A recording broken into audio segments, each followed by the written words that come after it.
where everybody's voice is heard and amplified. The opening of the Peace Month coincides with another milestone, the declaration of Palawan as an insurgency-free province. Such declaration is a cause for celebration and testament to the national and local government's steadfast efforts to resolve situations of conflict and put an end to armed violence in our country.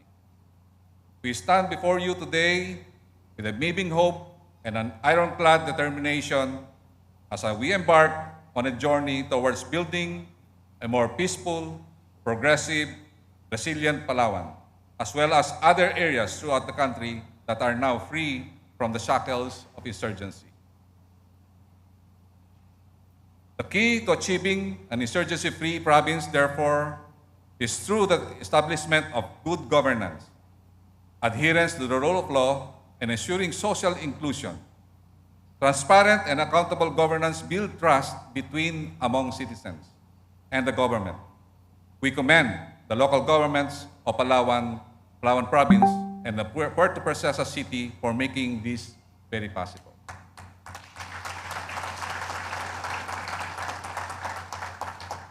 The contributions of the security sector led by the Armed Forces of the Philippines and the Philippine National Police is very critical as we establish the conditions wherein those who wish to sow fear, mistrust, and violence among the people of Palawan will lose their ability to do so. Members of the Armed Forces of the Philippines and the PNP have shown that they are not only peacekeepers but also peace builders as directed by the President. With the strategic victory against the communist insurgency, we at the UPAPRU are ready to roll out a holistic transformation program for former rebels as their families and communities and friends rescued. Mr. Jerwin Castigador is here and the 56 FR, Mr. President, we will take care of them as we have promised to you that there will be no more recurrence of insurgency in the country during our NTFL CAC yesterday, Mr. President. It is also noteworthy that this year's Peace Month celebration is being held on the birth month of His Excellency President Ferdinand Marcos Jr. and his father, the late President Marcos Sr. Time and again, the President has demonstrated that he is a peace champion in the truest sense. 2 months ago, following his assumption to the highest office in the land, President Marcos Jr. played an instrumental role in uniting the country's two moral fronts in Mindanao, the MNLF and the MILF, after years of separation. As the country's chief peace architect, President Marcos Jr. has emphasized that all armed conflict in the country must be resolved during his term. And by all indications, we are on track towards realizing this goal, Mr. President. Thank you for your unwavering commitment for pushing forward the comprehensive Philippine peace process, in which its dividends are now gradually being felt by the residents of Palawan and all Filipinos across the country, particularly in the conflict-affected and conflict-vulnerable areas like Mindanao. Together, we can transform our country into a beacon of cooperation, a symbol of harmony, and a testament of the power of diplomacy.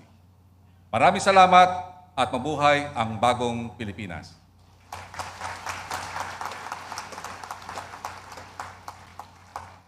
Now, on my important task to introduce our guest of honor and speaker, ladies and gentlemen, the President of the Republic of the Philippines, His Excellency Ferdinand Romualdez Marcos Jr.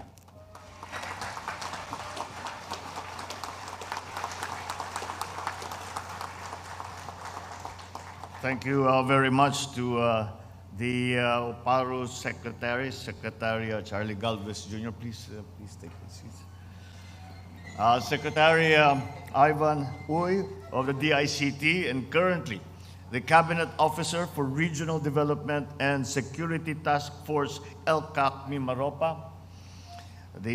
Our partners now in the peace process. One of the evolutions of our new approach to the peace process in the Philippines. Of course, the Palawan governor, our governor, Governor Victorino Dennis Socrates, and Puerto Princesa Mayor, Mayor Lucilo Bayron, and my fellow workers in government, distinguished guests, ladies and gentlemen, magandang umaga po sa inyong lahat. It brings me a great joy to be able to be with you to preside over the pronouncement of Palawan as an insurgency-free province and to lead the opening ceremony of this year's National Peace Consciousness Month. I cannot think of a better way to open the celebration, the commemoration of the National Peace Consciousness Month than to also, at the same time, be able to announce and to declare Palawan Island as insurgency-free. I recognize, of course, the collaborative and inclusive efforts of the regional and provincial task force, LCAC, Provincial Peace and Order Council, its partner agencies, and the people of the province for the successful implementation of the whole-of-nation approach to end local communist armed conflict. This has led to the achievement of this insurgency-free status for Palawan Island. The milestone that we celebrate today epitomizes the commitment that you have put to end the decades-long insurgency in the area through the provision of national reintegration programs for former rebels and promotion of the island's peace and security. At habang pinapakinggan natin ang mga paliwanag na ibinigay sa atin ng ating mga butihing local government officials, Governor Socrates and Mayor Bayron, ay nakita naman natin kung bakit naging matagumpay itong ating peace process, hindi lamang dito sa Palawan, kung hindi sa iba't ibang panig sa iba't ibang lugar sa bansa. And these are the certain elements. Kung nakita ninyo, nung nagpapasalamat tayo sa mga na-involved dito, ay napakarami ang pasasalamatan. At nandyan siguro ang sekreto kung bakit naging matagumpay ito. Dahil lahat ng buong lipunan ay kasama na ngayon sa peace process. Noong kung dati ay nakita natin ay ang kaharap lamang ng mga rebelde ay sundalo at saka pulis. At kaya napakahirap na maabot ang pagkakaintindihan at maibalik sa ating lipunan ang mga naging rebelde. Ngayon, ito ay marami ng dinagdag na mga itinatawag na features that have helped us bring us to this day where we can commemorate the announcement or the declaration of areas in the Philippines as insurgent-free. Unang-una diyan ay yung tinatawag nga natin na whole-of-nation approach. At hindi lamang ang sundalo ang kausap, hindi lamang pulis ang kaharap ng mga rebelde, kung hindi pati na lahat ng ahensya ng pamahalaan ay kasama dyan sa pagdudulot, pagdadala ng serbisyo, ng infrastruktura na kinakailangan doon sa mga komunidad na yun. Kaya naman ay yan ang ipinaglalaban dahil alam naman po natin ay mamumundok ang isang magiging rebelde dahil sa kanilang palagay, hindi sila tinutulungan ng kanilang pamahalaan. Hindi sila tinutulungan ng kanilang mga opisyal. They are neglected and have lost hope in our in a peaceful life, in a peaceful society. And that is why they resort to violence and they resort to fighting in the different forms. So, that is the first thing that we need to attend to.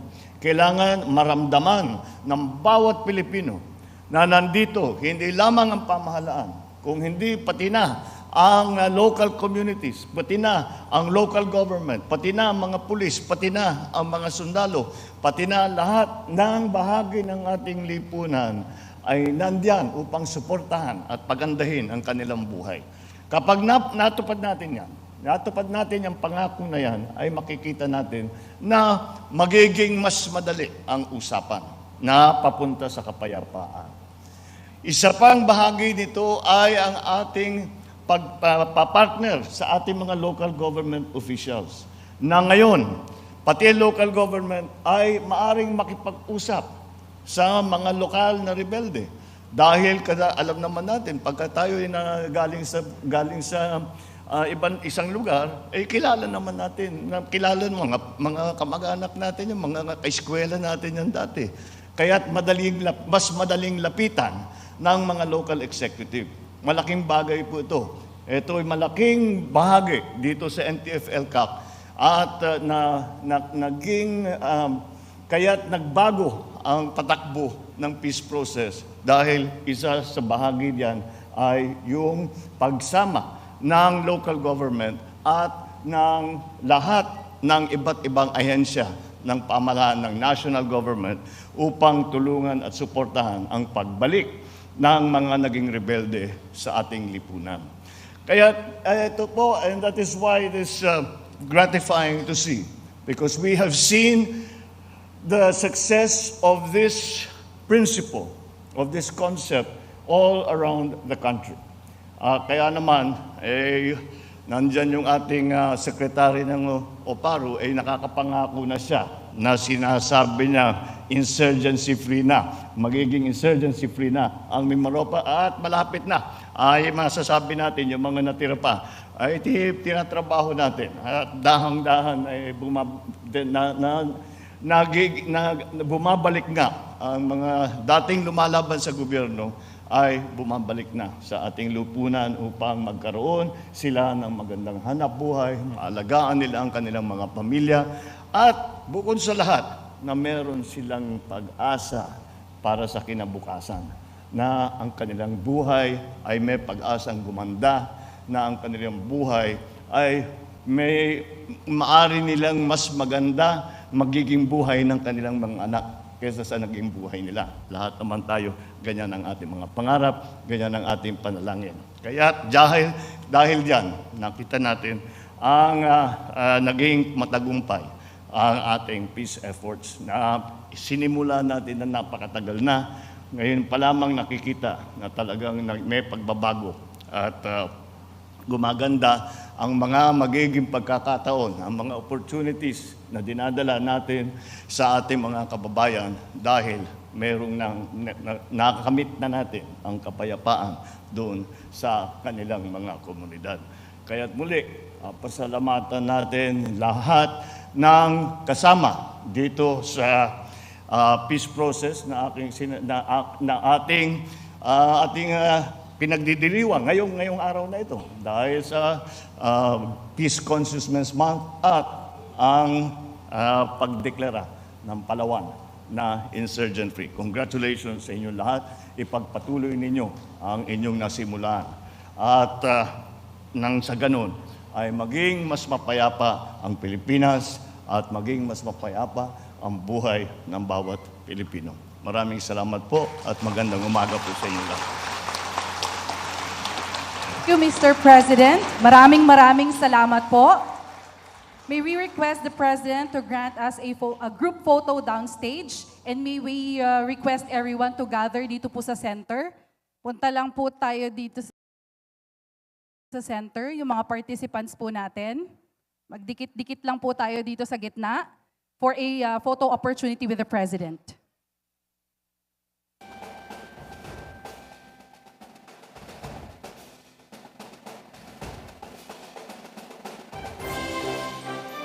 Facing the stage po, everybody.